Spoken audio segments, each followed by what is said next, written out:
Good afternoon, ladies and gentlemen. Welcome to the Post Ride again on Wisconsin, sponsored by Artec Ventures.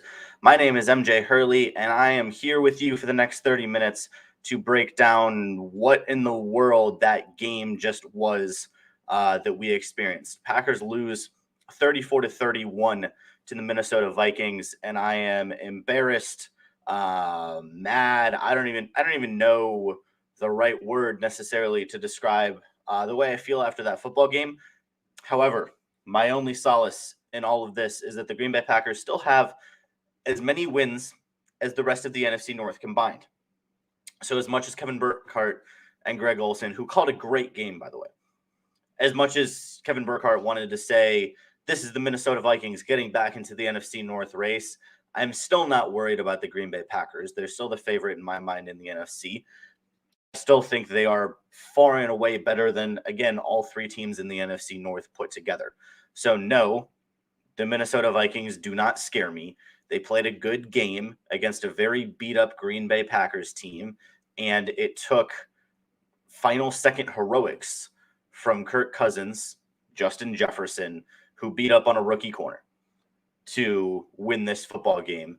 It took a missed field goal from Mason Crosby, which we talk about on the pre-snap. So it took the perfect storm of everything that the Green Bay Packers needed to go wrong for the Minnesota Vikings to win this football game. And the Packers still put up 31 points and offensively looked very good after the first quarter. So I'm mad. I'm disappointed. But again, I'm taking this in the entire aggregate. This is a football game that the Green Bay Packers wanted. They didn't need necessarily. However, this game makes next week against the LA Rams even more important, especially going into the bye week. Green Bay needs to be 9-3 going into the bye after dropping this football game. So if Green Bay, and we'll get a little bit to the Rams matchup later in the show, but Green Bay needs to make sure that they're 9-3 going into the bye, and dear goodness, they need that bye because there are so many injuries for the Green Bay Packers across the board. So they really need to make sure that they're healthy going into December. That's really going to be the goal. Comment from Dan: 3 games. Yoshi started at left tackle. He's allowed 5 pressures, 2 sacks, 2 hits in a hurry. We need D-Bach back badly. We very much do. So with Elton Jenkins going down today, I forget who it was. I think it was Peter Bukowski made a tweet. It really is. Apparently the Packers have to lose an all-pro for at least every single game for at least some points. Aaron Rodgers limited by a toe injury. He didn't look limited in the second half. He looked incredible. He looked like the peak Aaron Rodgers. He did not look like he was struggling whatsoever. But we'll see. We'll see. At least the MVS show will be an exciting time on Tuesday. Yes, it will. That's going to be really exciting because MVS had a great game today. Rodgers was consistently looking for him, consistently missing in the first half. He started to find MVS in the second half, obviously on that 75-yard touchdown at the end of the game, end of the fourth quarter. He found MVS. He found what he was looking for the whole time. But wow, that's definitely going to be quite the show. I want to get MVS's thoughts on that. So you are correct, Dan. We're looking forward to that. So real quick, one of the things I talked about before the game was I wanted Green Bay to come out with a lot of energy. After not coming out with a lot of energy, what was the first thing that Justin Jefferson said to Pam Oliver when he was getting interviewed today? We came out here with a lot of energy, was the first thing that Justin Jefferson said. Every single, and Matt LaFleur has not yet spoken to the media, but I guarantee you the biggest thing is he's going to say, we were tired. We didn't have enough energy. Packers have a late bye week. I get that. But what I pointed out and what I tried to drive home before the show and what Justin Jefferson and the Minnesota Vikings understood was in order to beat a divisional opponent, whether you're at home or on the road, Minnesota was at home. They had their entire home crowd behind them. And they still emphasized we have to come out here with a lot of energy. And that's what they did. And shocker, they won the football game because they started out with a massive lead, 16-3. Green Bay did an incredible job, and they went on a huge run to get back in this football game, but it just wasn't enough in the end. So I guess I just wanted to say I told you so, that, the energy in this game was very important. Minnesota won in that department, and ultimately that was one of the biggest reasons that they won the football game. So just real quick, as always, if you're on Twitter or Facebook, make sure you're commenting on YouTube. That is the easiest way for me to get your comments. So join Dan and the crew on YouTube so that you can get your comments there. Sometimes the comments on Facebook and Twitter do not pop up for me for some reason. That's just one of the few faults that StreamYard has. So make sure that you're going over to YouTube. You also can subscribe there, get notified when all of our shows go live much easier. Just a more centralized place to get all of Game On Wisconsin's video content. And as always, follow me on Twitter. I tweet about Packers things and, other assorted sports items. Sometimes I'm smart, sometimes I'm stupid, but you're along for the ride either way. So real quick, we're going to jump into some offensive MVP talk. I know I normally say to stay away from Aaron Rodgers, but honestly, I'm not going to pick Aaron Rodgers. I was going to, but I have to go with Davante Adams. What I said before the game, one of my offensive keys to the game, was Davante Adams needed to have a big day, meaning somewhere around 100 yards and a touchdown. He surpassed 100 yards. He got that quota for us today. I don't know his specific stats off the top of my head, if you want to throw those in there, Dan. But it was a very good day for Davante Adams. And, in a game where Justin Jefferson was exploding on the other end, it was very nice to see Davante Adams doing the same. So that was very good to see. And again, as one of my offensive keys to the game, I always enjoy being right. So with an offensive key to the game coming true for MJ, that's always good to see. However, on a much bigger picture, why was it at the end of the game that MVS was able to break free for a huge gain? Obviously, MVS is very talented. He's a very good receiver. He and Rodgers have a good connection, although they've been missing a lot lately. The reason MVS was able to do what he did in the fourth quarter was because the Vikings were putting so much attention on Davante Adams. One of the reasons A.J. Dillon was able to get going in the passing and in the running game was because the Vikings were putting so much attention onto Davante Adams. Excuse me. So when your star, all-pro, top two, not two wide receiver in the NFL is producing that well, and he's producing at that high of a level, then of course it's going to open up a lot of things for the rest of the offense. And that's one of the things the Packers have been missing. Davante Adams has been good, but he has not been elite in a lot of the games this year. Davante Adams was elite today, and that's something that you absolutely love to see. Stats from Dan for Davante: 7 for 115, 2 touchdowns. MVS did lead the team with 10 targets. That sounds right. And one of the reasons is because Rodgers just kept trying to hit that deep ball. He finally hit it. And I'm hoping that opens it up, and they hit a couple deep balls today. So I'm hoping that opens it up a little bit more for Rodgers, and they're able to hit that more consistently. And again, I recognize Rodgers has barely practiced in the last month because of his toe injury, because of COVID, and all of that, and because of a short week. He just has done basically walkthroughs at most. So I understand that he's not going to have the same chemistry with his receivers right now. Everybody has missed a lot of time. MVS missed time, and then Rodgers missed time. So, of course, they're not going to be on time with all of them missing so much time. There you go. That's how it works. Now that I've confused myself and everybody else, Nick, nice to see you. My MVP for offense is EQ. Interesting. As much I love Equinemius St. Brown. Don't get me wrong. I'm just curious. I'd love to hear a little reasoning, Nick, on your MVP there. What EQ brought to the game that you saw so much. Yeah, it was the Vikings did bite on the run. And this is something Peter Bukowski was tweeting about too, was the game plan from Matt LaFleur. And again, not to say I told you so, but Matt LaFleur, your game plan at the beginning of the game was not very good. And I'm sure Matt LaFleur will be the first one to admit that, as he always does. But at the beginning of the game, there was no running game really. There was no motion. There were no jet sweeps. There was very limited play action. It was a lot of Aaron Rodgers hero ball. And I throw a lot of that blame on Aaron Rodgers 100%, but that also comes into the game plan. That comes into if Matt LaFleur calls 5 wide, splits A.J. Dillon out far right, and puts Rodgers in the shotgun, let's go sling the football, the man's going to play hero ball more likely than not. If you go into play action, you go into the running game, the screen game, it's much less likely that Aaron Rodgers is going to play hero ball. That's just the way it is. So when you make that type of change in the game plan, it changes the way your quarterback will play. Matt LaFleur didn't seem to get that until the end of the first half. And really, it was once Rodgers got that touchdown to Josiah DeGuara, which, by the way, I love to see.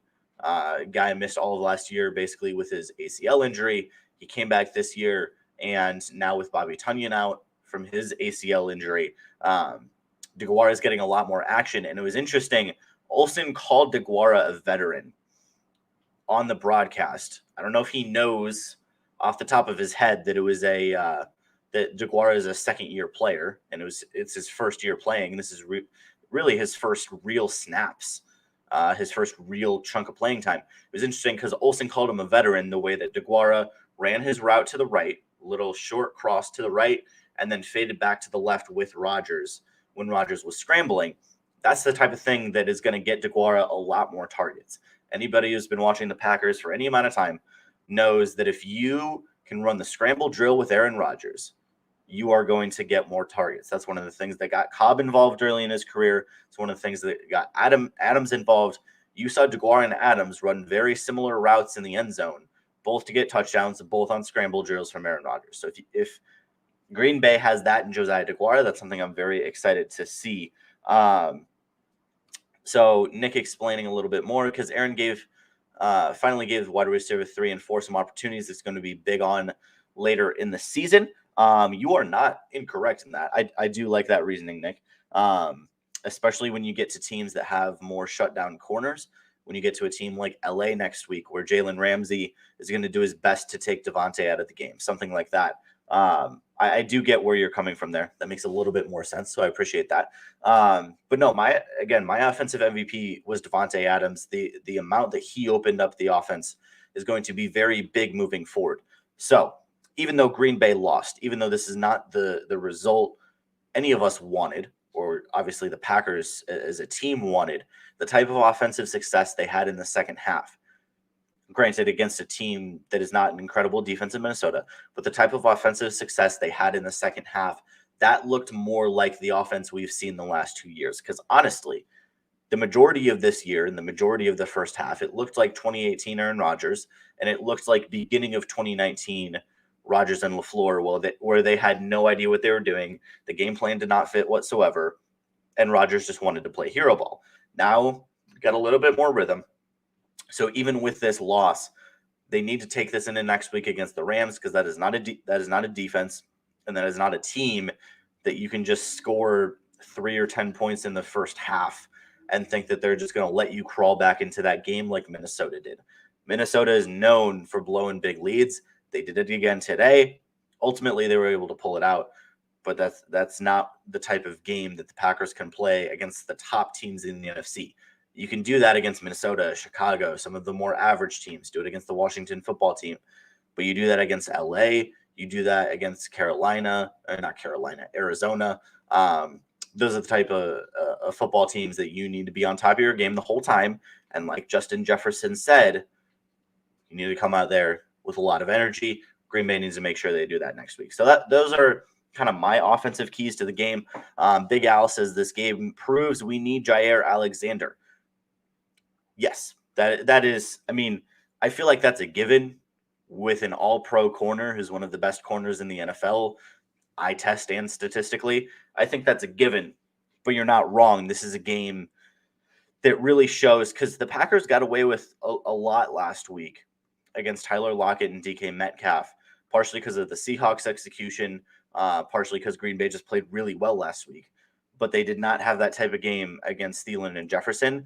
There are plenty of teams in the NFC and the AFC that have dynamic wide receiver duos, and Green Bay is going to have to run through multiple of them to get to the Super Bowl. So this is a learning experience for the Packers defense, but we'll get more to that when we get to defensive MVPs and reviewing those keys to the game. Finished with 95 total yards rushing. A little disappointing for A.J. Dillon, but you can't have a Robin without the Batman, I guess. I do think it's interesting. The only place I disagree with you there, Dan, last point I want to make on the offense before we go to the defense real quick, is A.J. Dillon really just didn't have the opportunities. I don't know how many total touches he had, but it wasn't necessarily a lack of game. I don't think it was a lack of game execution. It was more of a lack of game plan, and it was more the offensive line. If I had to pick two things that were the reason A.J. Dillon didn't get over 100 yards and the touchdown that I predicted for him, I really do think it was just no. I predicted that for Adams. Never mind. But if there's a reason A.J. Dillon didn't hit 100 scrimmage yards, I really think it's more game plan and it's more the actual blocking from his offensive line, because Dillon did not have a lot of help today, and a lot of the time the Vikings were bringing so much pressure that A.J. Dillon had to stay back there and pass protect. So it just was the way the game played out. It was not a football game where A.J. Dillon was going to go put up 100, 150. That's just the type of football game it turned into. It turned into a shootout. And I will say, moving on to the defense real quick, I said on the pre-snap, anybody who's here watching that, I said on the pre-snap, we need to make Kirk Cousins beat you, because statistically, I said something along the lines of, statistically, Kirk Cousins will not beat you. I may have been wrong, possibly. However, I think it was more an incredible game from Justin Jefferson. So I'm still not going to give Kirk Cousins the credit. Still going to find a way not to give Kirk the credit. I'm going to give the credit to Kevin King, who in the first half was targeted 5 times and gave up 4 catches for 75 yards and a touchdown. I tried so hard to be nice to Kevin King, to the point where my girlfriend even pointed it out. So you were nice to Kevin King this morning. And then Kevin King lost all of my trust. And he lost everything we had built up in the last 3 weeks. Kevin King last week had one of the best graded games by a corner in the NFL this year. And I have to believe whatever his grade comes out by PFF this week is going to be very, very bad, because he played very, very badly today. And you can't afford that. You can't afford that against such a good team. Like Big Al said, this proves we need Jair. Because if Jair's there, Kevin King is not on the football field. He's the 4th corner. So we need Jair back, especially against those very good corners. Getting into defensive MVPs, Nicholas says his defensive MVP is Clark and Preston.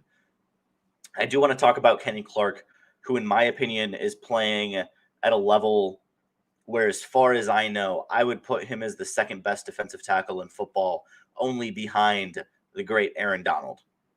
That's where I would put Kenny Clark right now. He is jumping 4 to 8 snaps every game.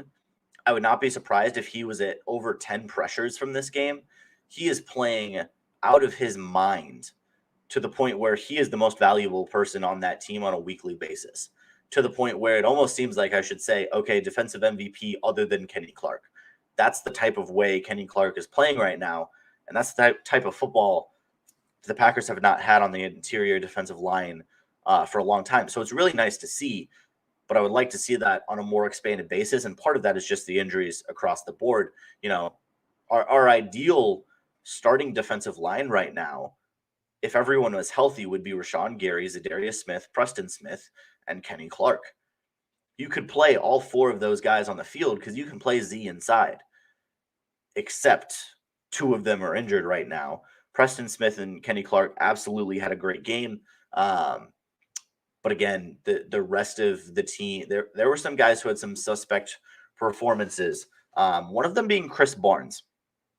Chris Barnes missed multiple open field tackles. Granted, we don't pay Chris Barnes to tackle Justin Jefferson in the open field, but when you have him near the sideline, you got to force him on the sideline.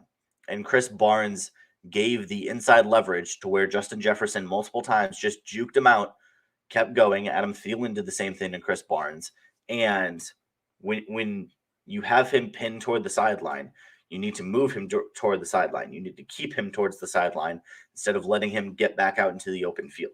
So just didn't love what I saw from Chris Barnes today. Again, I don't need him to be elite. I need him to be solid, behind Devondre Campbell. I need Devondre Campbell to be elite, and I think he played very well today. I had no complaints about Campbell's performance, but I need Chris Barnes to at least just be solid. Today, he was not solid, and that really did hurt. Kenny Clark is Dan's MVP. Close second is Darnell Savage, who shut down the backfield when given the opportunity. And Darnell Savage would have been my MVP. Man, if he caught that interception, I lost my mind when he caught that interception. Obviously, Darnell would have been the MVP if he catches that interception. And then Green Bay wins that football game. Darnell's the MVP, no questions asked. But yeah, you're right, Dan. Even without catching that interception, he was still very, very good, still very efficient, very productive, and he did a lot in the passing and the running game. So I have no complaints for that as a defensive MVP. And I will say, one of my comment before the game was we need to shut down Dalvin Cook. And again, I don't know. I didn't study the stat sheet before I went live. I normally don't. Just go off of what I see, what I remember, what I know. But Dan, if you want to pull up Dalvin Cook's numbers too, my guess would be they're not going to be anything egregious. He had a good game. He had a solid game. Got a touchdown that really should have been Justin Jefferson's, in my opinion. I knew the Packers weren't going to stop them at the 1 yard line. So I'm like, just give it to Jefferson. Let's just get it over with. But no, Darnell Savage had a very good game. And the Packers stopped Dalvin Cook more than they have in the past. I'm not going to say they shut him down. I'm not going to say they neutralized him. I'm not going to say they did anything to completely eliminate his impact. But they did a pretty good freaking job handling Dalvin Cook. And that's rare. Most teams are not able to do that. So I'm happy with how they played Dalvin Cook. I'm happy for the most part with how they played Adam Thielen outside of that blown coverage by Kevin King. But we're not going to talk about it anymore.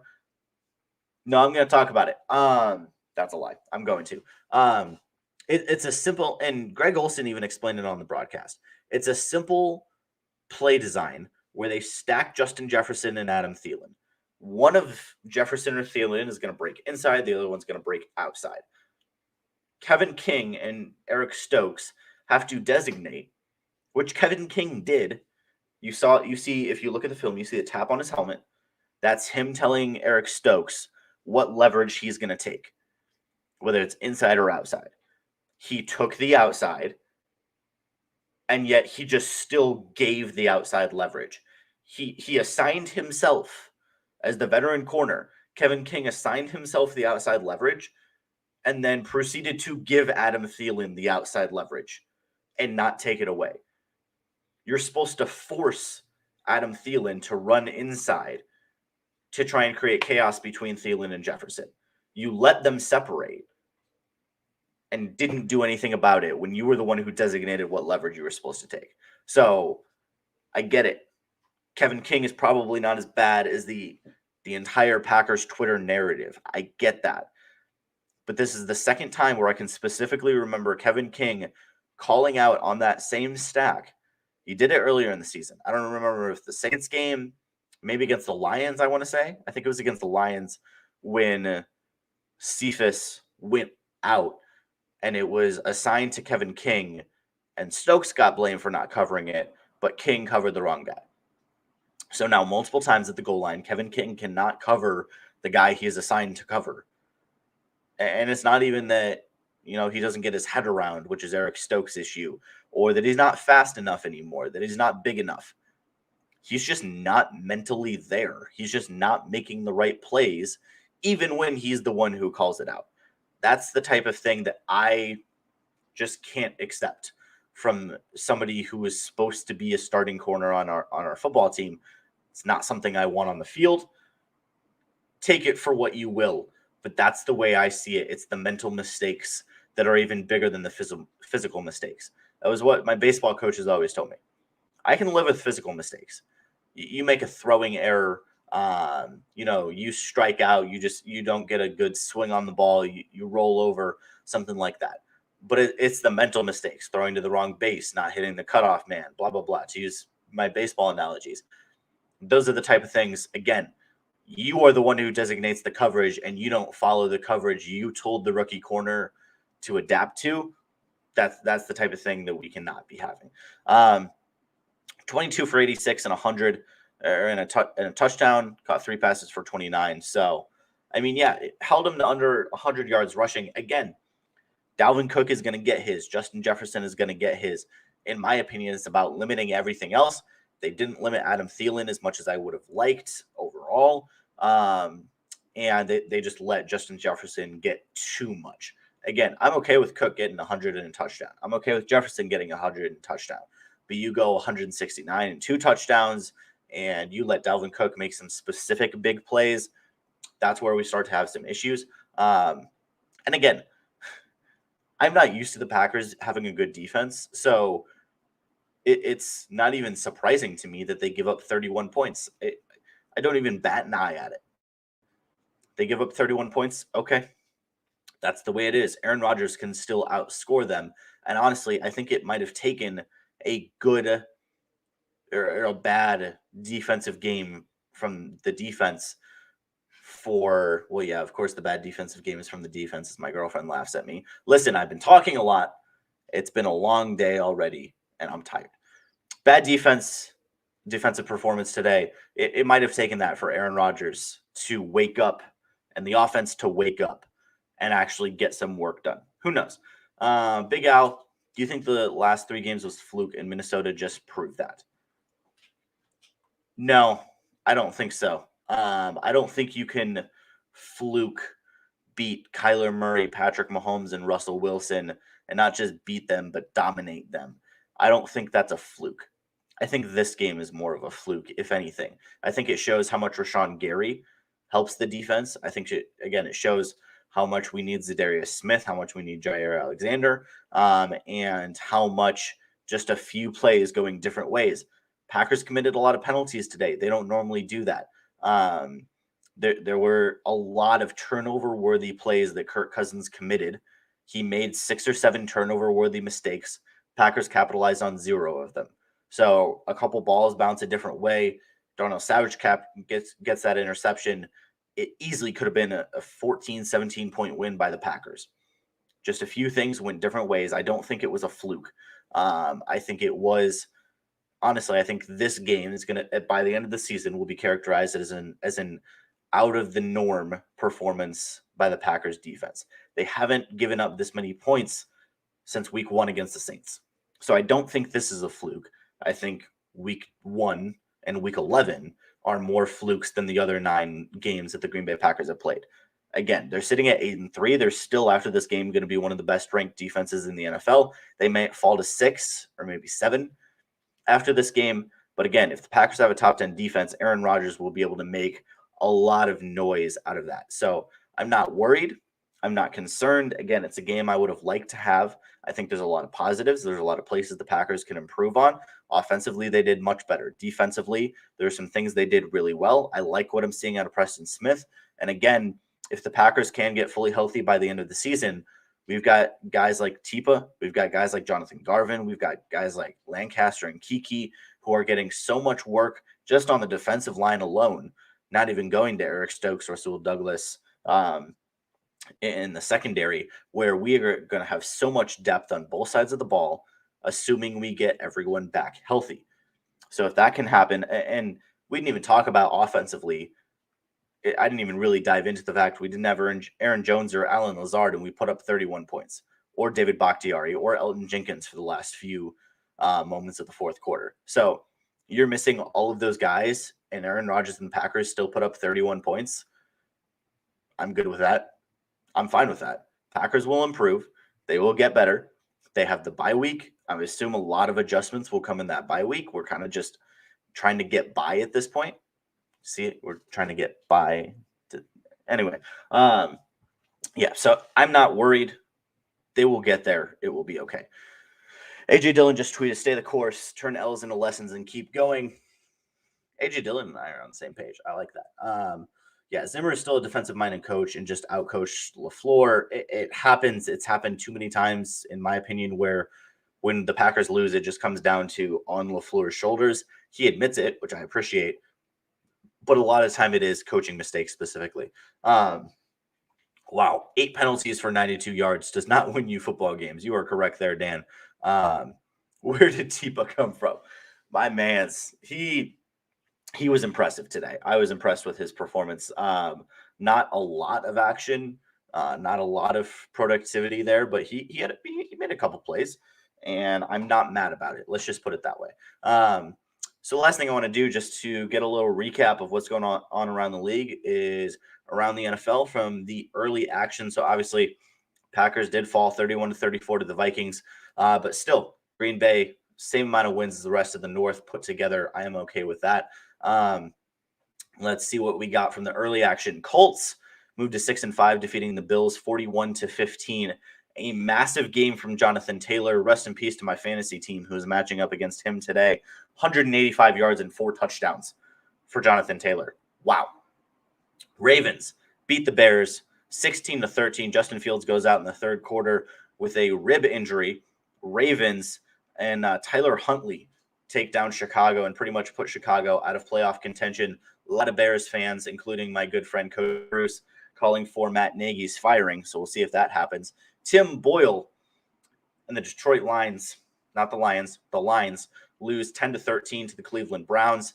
Baker Mayfield and the Browns move to 6-5, stay alive in the AFC playoff picture. Speaking of the AFC playoff picture, the Packers at least didn't lose to the Houston Texans like the Tennessee Titans did today, 22-13. Tyrod Taylor looking like Lamar Jackson reincarnated out there with 2 rushing touchdowns. So that was quite the day. Dolphins survive and keep their season alive against the Jets, 24-17. Eagles and Saints in a very nice game. Eagles win 40-29 over the Saints. Keep both of those as a very interesting possible playoff team. Trevor Siemian, 22 for 40.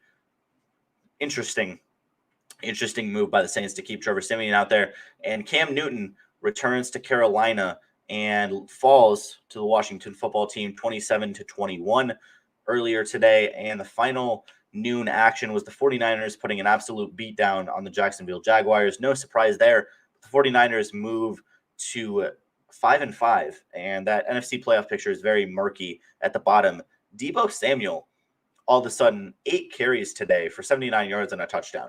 I don't know why he was playing running back, but I'm here for it. I love it. Mans is fast. It's incredible. Only game I really want to update on is Cowboys-Chiefs, because Cowboys are down 3-9 to the Chiefs right now.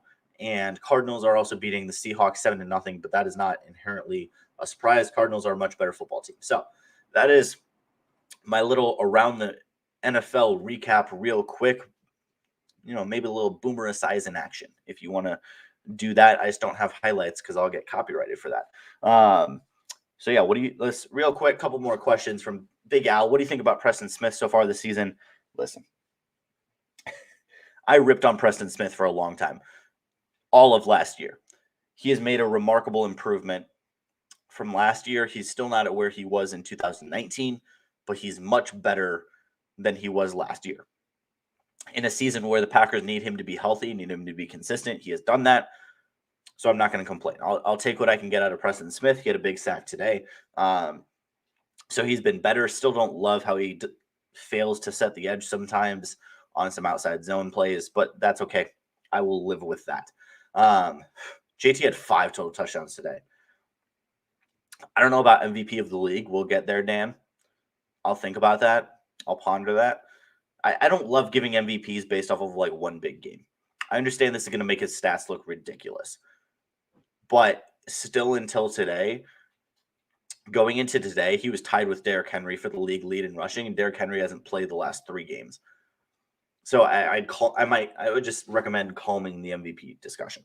But yeah, that's pretty much all I have for you guys today. Again, offensive MVP was Devontae Adams. Defensive MVP, I will go Kenny Clark as well with the popular opinion. And special teams, we're not going to talk about it. Make sure to follow Game On Wisconsin on all of our social media. As always, Tuesday, 7 p.m. Central Time. That's the next big thing coming from Game On Wisconsin. We have MVS on the MVS show at 7 p.m. Central Time, so make sure you tune in for that. It is always a good time. I appreciate you guys coming through, watching. Make sure to follow me on Twitter at MJ Hurley Sports for chaos, Packers tweets, whatever you get from me. Dan can vouch if it's a good follow. And yeah, This has been the Post Route at Game On Wisconsin. My name is MJ Hurley. I appreciate you all for watching. Big Al, I appreciate you dropping in for the first time. Nick, Dan, everybody else, I appreciate you dropping through every single time. It's been a great it's been a great time today. Even though the Packers lost, it's always good talking some football on a Sunday afternoon. Packers versus Rams next week. I believe I will be there for the pre-snap. However, I believe at the post route, I will be either in an airport or on a plane. So not sure what that's going to look like. May have to get a couple fill-ins for me. I'm sure Mike Kawanu would love to hop on depending on what he's got going on. So you will have some sort of game day coverage from me next week, but it may be limited to just the pre-snap. But I will keep you guys updated. Game On Wisconsin will keep you updated. So with that, thank you all for watching. My name is MJ Hurley. I will see you in some way, shape, or form next week. Go Pack Go. NFC North is still ours. Adios.